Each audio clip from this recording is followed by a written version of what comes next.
দীর্ঘ ১.৫ দশক ধরে বেহাল সাতক্ষীরা সরকারি কলেজ রোড। এ সড়কে চলাচলকারী লাখো মানুষের দুর্দশা দেখার যেন কেউ নেই। দর্শক, এ ব্যাপারে বিস্তারিত জানাতে সরাসরি যুক্ত হচ্ছেন সহকর্মী শরীফুল্লাহ কায়সার সুমন। সুমন, সড়ক সংস্কারের বিষয়ে সংশ্লিষ্টরা কি বলছেন, কি তথ্য রয়েছে, বিস্তারিত জানাবেন। লাবণী, ধন্যবাদ আপনাকে। আমি দাঁড়িয়ে আছি সাতক্ষীরা সরকারি কলেজ রোড তথা জিমু সরণি। সড়কটির এত বেহাল দশা যে এখানে প্রতিনিয়ত দুর্ঘটনার শিকার হচ্ছে। আপনি দেখতে পাচ্ছেন এটি হচ্ছে একটি স্পট। এই প্রায় ১.৫ কিলোমিটার ধরে এই দুর্দশা কিন্তু চূড়ান্ত পর্যায়ে।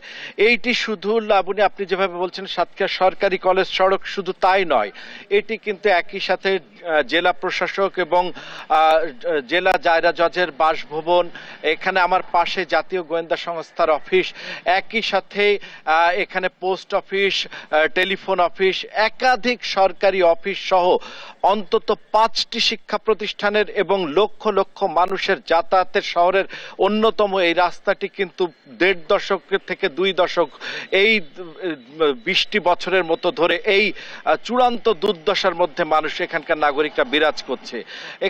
এখানে মানুষরা কিন্তু বলতে বলতে, আন্দোলন করতে করতে এটি নিয়ে কিন্তু অতিষ্ঠ। এই বিষয়ে আমি যুক্ত করছি সাতক্ষীরা সরকারি কলেজের অধ্যক্ষ প্রফেসর আমানুল্লাহ আল হাদি। এখানকার এই যে দুর্দশা, আপনারা কি এই বিষয়টি তুলেছেন কর্তৃপক্ষের কাছে? কর্তৃপক্ষ কি বলে বারবার? সাতক্ষীরা সরকারি কলেজের এই রাস্তাটি সম্বন্ধে আমি অনেকবার উঠিয়েছি। প্রথম আলোয় উঠেছে, আমি ল অ্যান্ড অর্ডার মিটিংয়ে উঠেছি, কোঅর্ডিনেশন মিটিংয়ে উঠিয়েছি, আমি মাননীয় মেয়র মহোদয়কে ব্যক্তিগতভাবে বহুবার বলেছি, আমি জেলা প্রশাসক মহোদয়কে বলেছি। আমার ৭০,০০০ ছাত্রছাত্রী আমার কলেজে পড়াশোনা করে এবং এখানে স্কুল কলেজের বহু ছাত্রছাত্রী সহ লক্ষ লক্ষ লোক প্রতিদিন এই রাস্তায় চলাচল করে। এই রাস্তায় এত খারাপ অবস্থা যে এই কোমলমতি বাচ্চারা এখানে 3 হুইলার অর্থাৎ রিক্সা, ভ্যান অথবা অটোতে যায়, বেশিরভাগ চলাচল করে। তারা বুঝতে পারে না যে রাস্তায় 8 জন 6 জন 5 জন ওঠে, যদি কাজ হয়ে পড়ে। কর্তৃপক্ষ কি বলছে?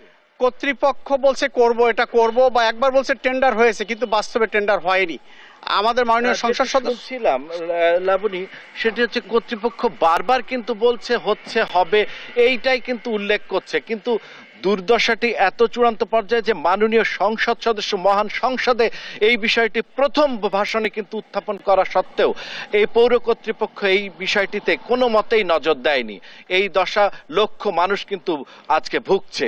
এই ছিল সর্বশেষ। লাবণী, ধন্যবাদ সুমন আমাদের সাথে যুক্ত থাকার জন্য। দর্শক, ১.৫ দশক ধরে বেহাল অবস্থা সাতক্ষীরা সরকারি কলেজ রোডের, এ ব্যাপারেই সর্বশেষ তথ্য জানাচ্ছিলেন আমাদের সহকর্মী শরীফুল্লাহ কায়সার সুমন।